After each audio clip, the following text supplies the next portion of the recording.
Good afternoon, everybody. Welcome back to another episode of the REDX podcast. Thank you so much for being here today. We have a really exciting podcast that we're going to go through today, and I'll talk more about that. But whether you're on YouTube, if you're on our Facebook page, if you're watching on our website or any other channel, thank you for joining us. And make sure if you have questions for our guest today, please message those questions in. We'll make sure that those questions get relayed over to our guests, and we'll answer those as best we can. I'm really excited about what we're going to talk about today. We've got Jason Wang, realtor from Charleston, South Carolina, and one of his expired listing clients with him, Sara King. Sara and Jason, thanks for joining us today. Thank you so much for having us. It's an honor. This is going to be exciting. We typically have one guest on here at a time. We're talking about real estate practices and tips, ways to create opportunities and create stability. But this is going to be really exciting because a large portion of our audience are prospecting to expired listings. And in this particular scenario, Sara, you had your home on the market, didn't sell, and you got connected with Jason as he was prospecting to expired listings, and your home is currently under contract, ready to close here in a few days. Is that correct? A couple of weeks, yes. A couple of weeks. Excellent. Yep. That's fantastic. So here's some of the dying questions that I have for you, Sara. Is obviously when you put your home on the market, you put it on expecting that home to sell. And it's not often that somebody puts their home on the market without the expectation that home is going to sell. So I'm curious to know what kind of feelings and what kind of thoughts are going through your head when that home didn't sell. We talked before the show, and you'd mentioned that it was on for 4 months and didn't sell. 4 months in the current markets that we're in is a long time. What's going through your head when that expiration date comes and goes, and that home is not any closer to being sold? What were the thoughts and feelings that you had? It was very frustrating because we moved into our new home 8 months earlier. And so we thought once we put it on the market, it would go fairly quickly, because for many years people said how much they loved it and they were interested when we put it on the market. And then nothing maybe we had 12 or 14 showings. But it turned out a number of those showings were people who weren't pre-qualified. And one of them, they showed it 4 times to the same person who ended up saying he couldn't afford the house. Wow. So we got excited a number of times, and then turned out that it wasn't going to happen.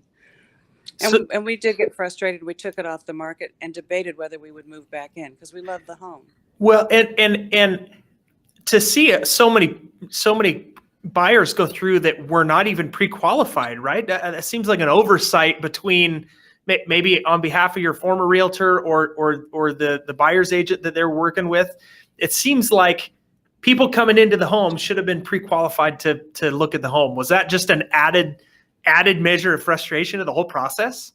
It was, because we were assured that would happen. It's a nice gated neighborhood with fairly expensive homes and great amenities. And so we just thought that they would bring people in who really could live there. Yeah. But the more the frustration grew, and every time we went back to the house, we loved it and thought, why did we move?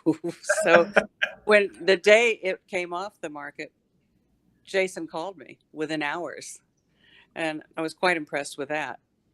So tell me more about that experience. So the day it comes off the market, did you have calls from other agents, or was Jason the only one that called?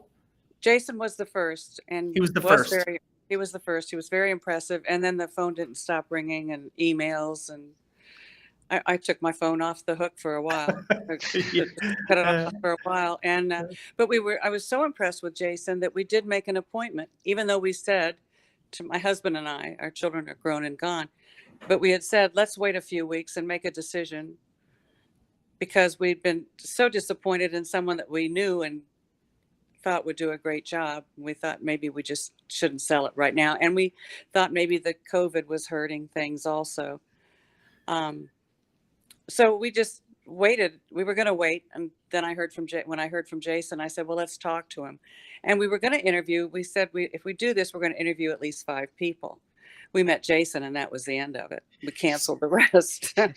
So you mentioned pre-show that this agent that you were listed with, you had every confidence in going into that first contract, you had every confidence and even a little bit of loyalty through maybe some association with that person, that realtor. You'd promised that realtor that when it came time to sell, she would get the listing, correct?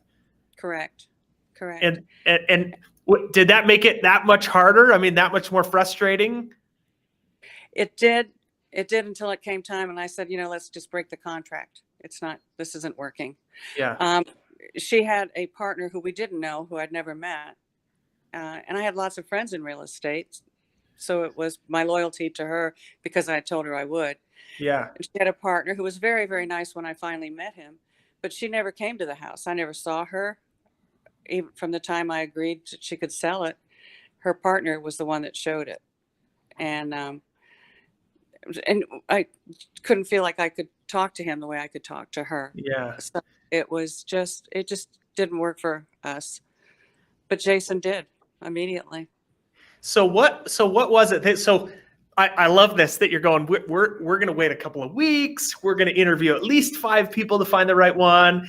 And yet Jason comes in as like knight in shining armor, it sounds like, right? There was something about him so impressive. What was it that made you go against all those rules that you'd set for yourself, or that thought, right? At least that we're going to wait. What was it that Jason, that made him so impressive so much that you were willing to set that appointment? Jason is so professional. I mean, everything he said, he knew exactly the right answers. He handled himself well. And I've told other people who've asked me who they should list with. I worked with Ronald Reagan. I worked with Frank Borman, Jim Edwards, a lot of people who were very professional, well-known. Jason had them all beat. He was just professional and knew what he was doing. I mean, I think we talked was it the next day that we signed a contract with you? Or maybe, I think we met on Friday, and Monday we signed the contract. Yeah, we met I think it was a Thursday. I think it was a Wednesday or a Thursday. I think we talked on a Saturday, set the appointment for a Wednesday. Wednesday, she had mentioned that she was torn between, do I sell it or do I put it on the market? And wanted to give it time and everything like that, and kind of said, well, we'll know by Monday. And I followed up with her every single day, twice a day, I think, even some days between Wednesday and that Monday. And then Sunday came around and we were ready to go and got everything ratified and ball rolling on Sunday. And I think within a week you had a contract. Was it a week later? Yeah. Yeah, it was a week or two. So within a couple of weeks, you had this home under contract when it sat. I mean, I guess it didn't sit unattended, right? You had lots of unqualified buyers come through, but I mean, totally different experience. Am I right, Sara? Oh, completely different. Completely different. That is awesome. And I have more questions for you, Sara, but we have a question coming in for you, Jason, from Haley Johnson. She says, this is amazing. She wants to know what your script or your approach was when you first got Sara on the phone. So what did that first conversation look like to get you to where you are today, right? That first 30 seconds is really, really important. What did that look like for you? What was the basis of that conversation? What was your script? So first of all I would say I probably did have a script. We all have a script, whether we know it or we don't. Correct. But what I always say is more importantly than the script is the connection. Okay. No matter how good of a script you have or what's been proven or not, there's many out there. We follow a lot of Mike Ferry scripts. Okay. But ultimately it's the connection, and it's being able to build that trust and have strong enough communication and know how to talk to people, ultimately be a salesperson and be a good communicator, which is what people want to hire agents for. Is, every agent says, I'm good at communication, whether that's be how often they communicate, how they communicate. But I think being a good communicator from the first moment you get somebody on the phone is what's going to decide if they stay and talk to you or not. And so that's matching tonality, matching style and words that people use, and ultimately taking yourself out of your comfort zone, your tribe and natural language, and speaking to people the way that they want to be spoken to and the way that they feel most comfortable. It's not about being slimy or shady or doing these tactics. It's really about putting yourself in somebody else's tribe. This is how that person talks. I'm calling them, seeing if I can help them. So I'm going to give them the respect of speaking the way that they like to speak to.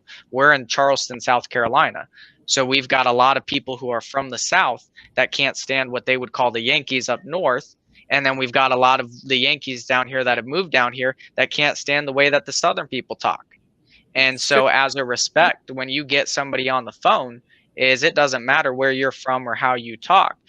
If you're going to ask for their business and see if you can help them, in my opinion, you better talk like them and talk the way that they want to have a conversation. Regardless of what script you use, regardless of your pitch, anything like that, you have to show enough respect and build that connection through mirror matching, tonality, rate of speech, and those things is what I'd say on that. I don't know the exact script that I use. No, that's a fantastic answer, right? I think, I mean, what I gleaned from that is you went into this going, it's not about me. It's about Sara. It's about Sara and her husband and getting this home sold. And you were putting, it sounds like you were putting that above even the desire to get the listing, right? You're there to serve and provide a service. Is that a fair interpretation that I'm taking away from that? Yeah, I would say so. And okay. Yep. Yeah. And Sara, do you feel like that was the case? You felt like that professionalism, that's how you've described it. Do you feel like it was that willingness that he was coming in to say, look, I truly want to help. I truly want to get this home sold for you. And I have the ability to do that. Is that what you felt like maybe drew you to him in those first conversations? Absolutely. You could feel there was a sincerity, a true sincerity that he wanted to sell the house for us.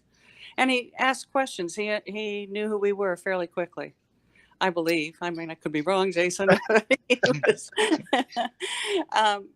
was that good. We felt like he did. And I do my homework. I don't just let a phone, whether I'm hand dialing, using a dialer, REDX, any of the other ones, I don't just let it dial, wait till somebody answers and then shoot off a script.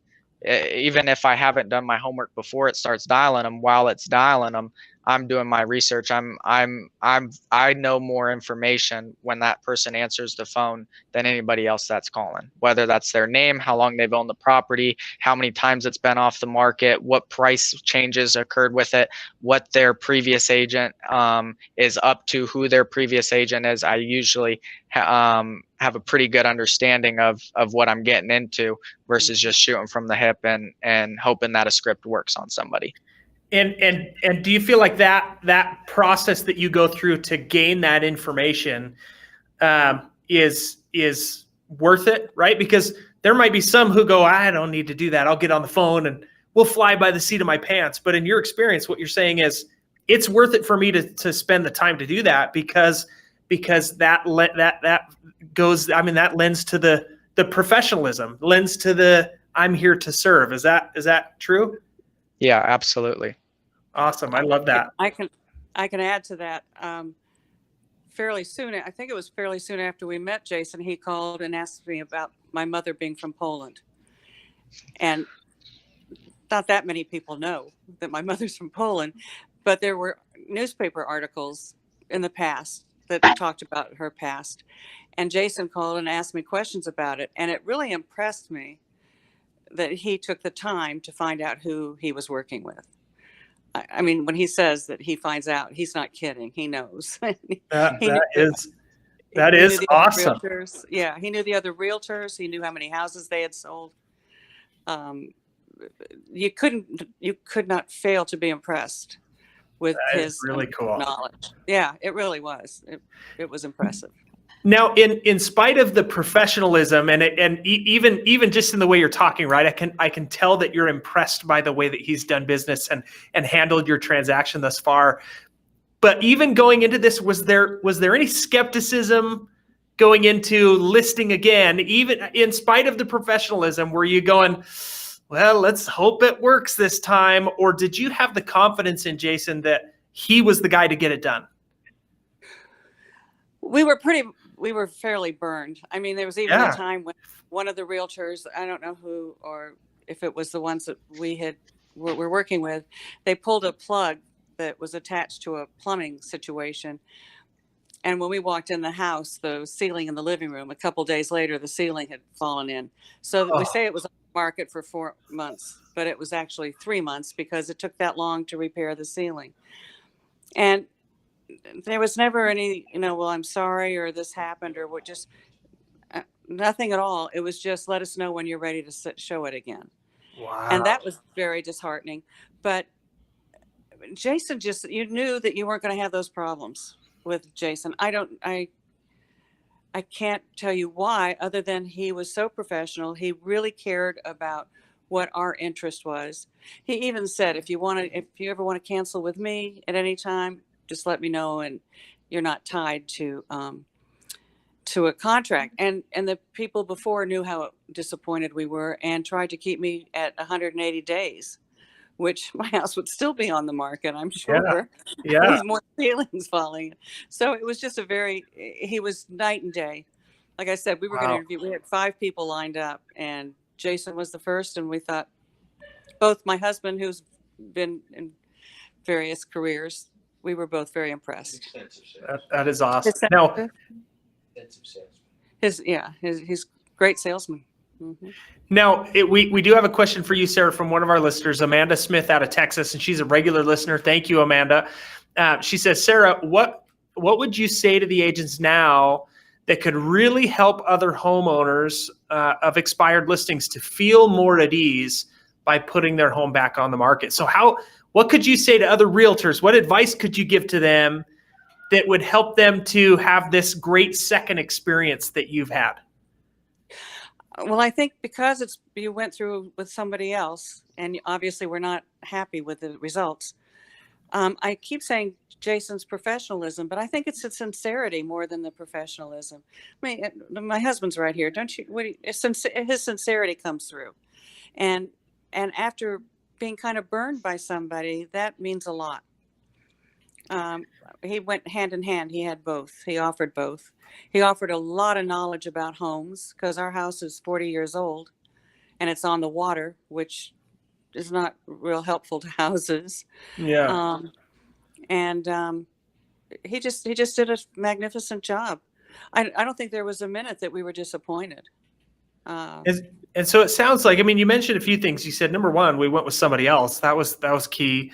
But it sounds like the true sincerity, right? That Jason cares about his clients, about the people who may become his clients, about the industry.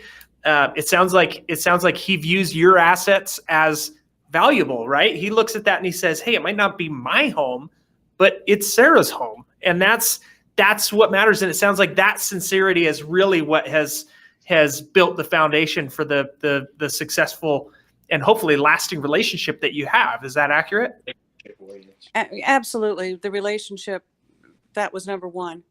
And the fact that you could tell he cared. He didn't want to just sell it to put another house on his list. Mm-hmm. He cared about what we'd been through and what he could do that was different than what we had been through. And he certainly performed that way. I love it. He was immediately, and asked how we felt about things. Didn't just assume and do them without asking us. It was the sincerity, the relationship building, and that was in the first visit. So that, for 2 old people like us, that's pretty impressive. That's impressive for anybody, right? I mean, I love the fact that you had set some ground rules. You'd said, we're going to wait a few weeks. We're going to interview 5 people. And yet Jason comes in with this level of professionalisum that just blew you out of the water. I mean, for lack of a better way to say it, it totally just impressed you, and made it sounds like made it such a simpler process to go around the second time with much better results this time around, as we've seen. Much better. Yes. And he made it easy, and his assistant has been very helpful too. They've just been great. It felt like a chore before, and now it feels like we can just live our lives and he'll handle it. We know they'll do a great job. I think didn't feel that way before. I think that line right there, Jason, is about the best review that you could ever get from a client, right? I may not appear like it. I have tears in my eyes. Every time I've heard anything from Sara is been amazing what she says, and I'm just genuinely appreciative of, you know, the opportunity to provide a service and not just be, you know, my real estate card says I'm a salesperson, and I think that, and I take full pride in that, but I take more pride in that I'm a salesperson in the right of I'm doing the right thing for people. I'm a salesperson and I'm doing good with that job title and the capabilities that come along with it versus doing bad to people. And I think a lot of salespeople get bad reputations and people don't like salespeople typically. So to be able to hear these things from her and other clients, it thrills me, and I cannot express the joy that it truly provides me. Now, Jason, I would never recommend anyone else ever. Well, and which is amazing, right? I mean, that's the type of relationship that we want to build in real estate, because pre-show, Sara, you'd mentioned that this realtor that you'd promised this listing to for years and years and years, that you'd sent many referrals to that particular realtor. Is that correct? Mm-hmm. And now for that to shift, right? To go, I won't refer anybody else but Jason is, I mean, that is the greatest compliment. And that's a phrase that you see in real estate often, right? Is the greatest compliment that you could give me is, you know, to trust me with the transaction for your friends and family. But that really is the truth, is those are the types of relationships that we're trying to build. So if I could stand and applaud at the moment, I would, Jason, but that's what we're going for. Trying to, he's earned it. So Jason, I do have some questions for you. And Haley, one of the listeners, has just messaged in another question. She says, Jason, how much of your business is generated from prospecting to these expired listings? So right now, I'll pull the exact number. I think right now about 40 to 50%, and increasing. 40 to 50%. Now, in your market, I mean, expired listings are on the decline in many markets, simply because we had 2 today. Inventory. Only 2. Yeah. When 2 years ago, you know, there might have been 20 or 30 or even more. I mean, to have only 2 and to still see that increasing the percentage of your business, right? 40 to 50% and increasing is phenomenal. Yeah. We've got another question that just came in. They say, can Jason share your script with us? And perhaps do you have any YouTube clips that they can watch? So if you've got some YouTube clips, that we can always get those out to the listeners, which is really awesome. So prospecting to expired listings, how long have you been prospecting to expired listings? 13, 14 months now. Okay. And wow. And in that time, that is phenomenal, right? Is to go to that. I do have this question, is why is expireds such a good method for generating business? Why do you spend 14 months practicing and generating business there to have that be such a phenomenal part of your business? Why does it matter? Yeah, there's a couple sides to it. The first is that these people really have a need. By the time somebody expires, kind of like Sara's mentioned, is people put their house on the market expecting to sell it. If you talk to somebody today about interviewing multiple agents, they don't care who they put their home on the market with, because they see all the headlines about the market so hot, this, that, and the other. And so they've already got all their ducks in a row. They've got their next home they're buying. They're under contract on a home. They've got all their job stuff lined up, and they're just putting it on the market with that person that happens to be there in their sphere. And by the time it comes off the market, or they either expire or cancel that agreement, is that person usually is in need at that point. And beyond that need is they've not only essentially it's not that they've come to you, but in the event that person, if you don't go to that person, they're stuck with their circle of influence. They might have somebody else within their circle of influence that is good. They might, but knowing the numbers and the percentages of agents that are really doing business and are not, is if I don't reach out to them, then Sara might go with 2, 3, 4 more agents before she gets lucky and gets with an agent who's actually going to be able to get the job done. So I think there's that part of it that's essentially, in my opinion, my duty to give them a call. But it's also a matter of these people, by the time they get done with a bad agent or a bad experience, now they have something to compare to. Now they have the ability to look at what is the difference in agents out there. Most people see all agents the same. Yes. They might see that one agent works more than another or sells more than another, but when it comes down to capability, service, the results, everything, they see us very on a similar playing field. And by the time somebody cancels or expires and I come along, that's when they'll appreciate my services enough to not only pay me what I set my value at, but also to hire somebody that they don't know. Like Sara said, she knows a whole bunch of agents already. So being an expired or being canceled is when they're at that stage where they will see the value in not going with a friend or a family member and going with a complete stranger. But before canceling or expiring, most people will not do that unless they just don't have anybody within their direct circle that they know or have talked to about real estate before. And it's profitable. It's the most profitable thing you can do. Highest quality leads that you can call. And if I'm not having to spend thousands of dollars to get Sara to call me, we can spend that money on actually doing the marketing and having the systems and infrastructure to give her the result that she's described today. Well, and I love what you said, right? About how you're right that I think the general public looks at all agents as created equal. Mm-hmm. And I often have conversations with my own acquaintances and my own friends where that's the perception, but you're absolutely right. There is a difference in the quality of real estate agent that you get. And I think generally speaking, those that are prospecting to the expireds are those that understand that. They understand that those prospective clients, people like Sara and her husband, are in a tight spot, a frustrating spot, a spot that's really high with emotion, right? And a lot of emotions at that. And so to be able to come into that and really solve the problem, like you said, they have a need to fulfill that need. And you guys are a perfect example, right? 4 months on the market, list with a new agent and under contract within a couple of weeks is just phenomenal. I mean, such a night and day difference between the two.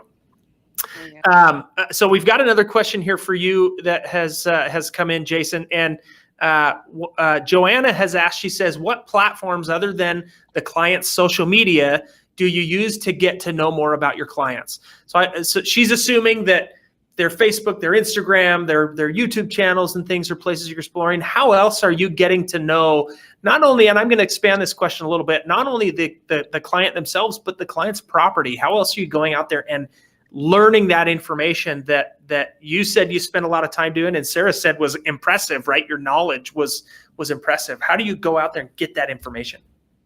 Google, the MLS.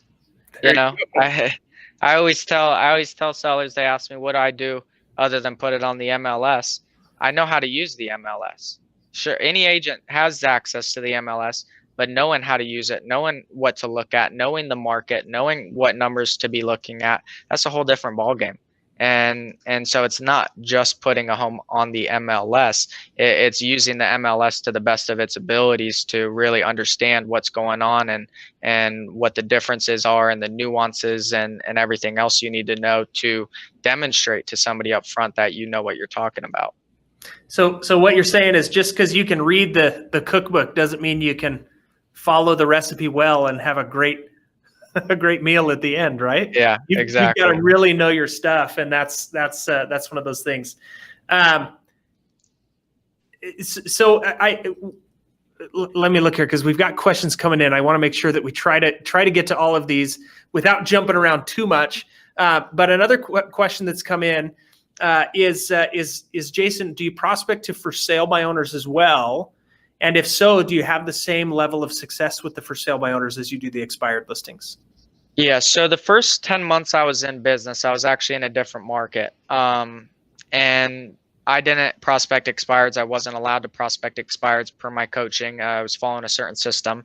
And so the first 10 months in business, I listed and sold about, I think, 26 for sale by owners. So I would say I've present, and right now my for sale by owners are about 20% of my business, which a lot of for sale by owners are past expireds. They're the real deal. If somebody expires and then goes for sale by owner, that's somebody that's once you can convert them, I mean, because they're so far gone, they won't even listen to agents at that point. They said forget about agents, I'm done with them. So by the time somebody gets there, and I think that's why I've done so well with expireds, is because I got beat up with for sale by owners pretty bad, and these are usually the toughest people to want to hire you. But yeah, that was my first pillar in business. Excellent. And you'd mentioned earlier in our conversation that you tend to follow the Mike Ferry scripts. Is that correct? Yeah, that's the foundation. That's the foundation. Do you modify them a whole lot? And the reason I'm asking is because there's another question about whether or not you'd be willing to share your scripts, and people want to know how they can duplicate your kind of success. I mean, 26 for sale by owners in the first 10 months of business is a phenomenal number. I mean, that is a fantastic number to be able to claim. Yeah. So I don't like the whole script conversation, because people, no matter what I tell them, they won't do what I did to learn the scripts that I use. But the process of mastering a script is you got to memorize the script, you got to internalize the script, you got to master the script, and then you personalize the script. And this is a process that I learned from my coach, Greg Harrelson. So if you ever, I'll give him the shout out if you want to hire or join a brokerage in South Carolina, Columbia, Myrtle Beach, Charleston. Greg Harrelson's the person to talk to. He's the reason for these results. But that process is I followed that to a T. I memorized the scripts. I put in hours and hours and hours and hours and hours of time memorizing the scripts, then hours and hours and hours and hours of time internalizing them, then the same hours mastering them, then the same hours personalizing them. So no matter what script that I could give to somebody today, it won't matter because it's fully internalized, mastered, and personalized. You don't just come along and take somebody's internalized and mastered and personalized script. You have to start. You got to crawl before you can walk. So you got to, and all the scripts out there work if you will memorize them, internalize them, master them, and then personalize them. The reason people hire me is because I've done all of that, and I'm no longer scripted. I'm no longer following a certain question. I know my stuff. I know my questions. I know the answers I need. I know all that. So regardless of who I talk to, I can talk to them in their language and follow the baseline of the script, but it's not scripted anymore. It's just personalized conversation. I know the conversation to a deep degree. It's just the best conversation from point A to B. Jason, I never felt like Jason had any script whatsoever. He was just right there himself and sincere from the beginning of walking in the house.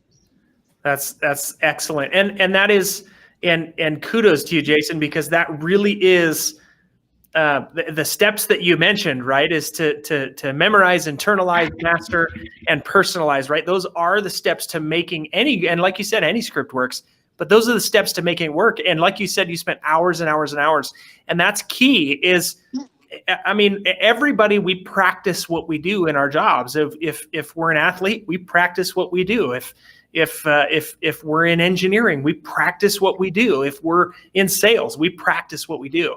And that's what makes you a great agent is having gone through those steps to take that script to just this innate instinct that comes through. Right now, we do have a question, another one from Amanda in Texas, and she says, "Can you discuss your follow-up system with your leads?" So you'd mentioned that you followed up many times with Sara.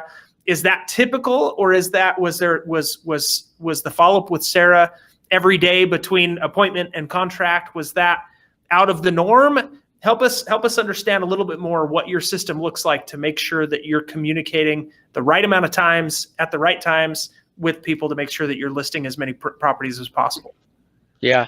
So just being honest, I don't have an amazing follow-up system. That's probably one of my weaknesses in business, but I believe in following the sales cycle. Okay. So wherever somebody's at in the sales cycle that's the follow-up process that needs to be taken. Sara, I could tell when I set the appointment based on the expectation she set, was not that I was going to go there to list her home. I was going to go there to provide her my opinion, find out about what they were looking to do, what everything looked like, give them insights on should they remodel, should they do this stuff, share with her the market. I was going there to be of service to her and find out, and ultimately my expectation was probably not even going to list this. I'm probably going to list and sell their townhome for them based on the way the phone call went. So from Saturday till Wednesday, when I had set the appointment, I didn't really even follow up with her much, because it was like, I set the appointment, I'm going to go there, see if I can be a service to her, and we'll go from there. But from, like she said, she kept telling me, we're not doing anything for weeks. We're not doing anything. So at that point, it was an appointment, but it wasn't like a hot, ready to go lead.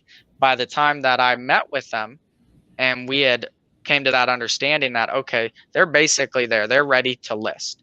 Once that happens, yeah, I'm calling every day. If I know somebody is days away from listing or even a week from listing, I'll be calling them every single day. And one thing is like, so if somebody's a month out, then I might follow up with them once a week or a couple times a week. If somebody's 6 months out, they're going to get a call from me once or twice a month. And they're also going to be put into a CRM to get a drip campaign and to get emails from me and updates on the market to make sure that I'm not only staying in touch with them via email, but I'm also calling them. So it just depends on where somebody's at in the sales cycle is and how urgent I need to be to stay top of mind there. Now, I'm going to preempt this question because I know it's going to come in here. What CRM is it that you're using to manage those longer drip campaigns, longer campaigns that you have in place? Real Geeks. Real Geeks. Our company is very heavy on Real Geeks. I believe we were one of the first 5 websites that they developed or something like that. Wow. So we have our company has a very good relationship with them and have put extreme value on their platform. That's fantastic. Well, this has been such a neat conversation to have, and as I've asked questions and put pieces together, it seems like this is the ideal, right? It seems like this has just gone so well from both perspectives, right? Sara, you're looking at this going, I'm never going to refer anybody else. And Jason, at one point you said, man, I got tears in my eyes as we're talking about this transaction, this experience, right? And that's ideal, right? That's really what we're going for. Is we're as real estate professionals, we're trying to help people that have a need. And you'd mentioned that, Jason, earlier, is these people who have a need to sell their home. They have a need to move on, to move forward, to take the next step in life, whatever that is. And we want to be there to help them do that. I love that you emphasized that I'm great at what I do because I work hard at it, right? That was kind of an underlying theme that I got. As you said, I practiced for hours and hours and hours. I spend a tremendous amount of time trying to find information, to get to know my clients, to get to know the property. And then you aggressively follow up, right? Once that person's motivated to sell, every single day you got a phone call, Sara. He said sometimes even twice. Right. He was, and the other thing, his marketing was amazing. The company we had before prides themselves on all the videos and the length of their write-up. Well, it turned out Jason's was short, sweet, some great pictures, just a few, not 65, and a very concise write-up instead of, I don't know, 2 pages long. And he had so much interest. He just knew what to do in every part of selling a house. That's fantastic. That is exactly what we want. That's exactly what we want to hear from homeowners like you, Sara, in your situation. We want to hear that the agents that swooped in and saved the day knew what to do, and that's fantastic. Thank you both for taking time out of your busy day to be with us. This is So fantastic. We keep our fingers crossed that the transaction continues to go as smoothly as it has for the last few weeks. We hope that continues for the next couple of weeks for both of you. Thank you so much for taking time out of your busy days to be with us. And thank you so much for a lot of the questions that we had. I think that I got to all of the questions I think that came in. If I missed something, I apologize. If you had questions and didn't get those answered, the best place to go is the REDX customer forum. You can access that from within your Vortex Lead Manager. So please go there if you have questions, ask those, and we'll get engaged in the conversation there. But thank you guys and gals for being here with us. Thanks for taking time out of your busy day. We do these podcasts just about every Monday, Wednesday, and Friday at 1:30 Mountain Time. Our goal is to provide information that helps you to create opportunities in your business, to build stability in your business, to help us to continue to drive our businesses forward and grow them in the different ways that we do. So thank you so much. If you're not subscribed to the emails for this podcast, please go to theredx.com, click the podcast link in the upper banner, and you will be given an option to subscribe and put your email address in so that you can get the updates for these podcasts, both for future ones that are coming up and highlight reels and things like that for things come in the past. Jason and Sarah, I can't thank you enough. This has been a fantastic 45 minutes that we've had the chance to talk, and we are incredibly grateful that the two of you took time out of your day to share with us. So thank you for being here. Yes, thank you, Sarah. I appreciate it. I appreciate both of you guys doing this sincerely. So if the two of you will stay with me, we'll go over a couple of things post-show. But thank you guys and gals. We'll see you here in a couple of days at 1:30 Mountain Time on Friday. Thank you.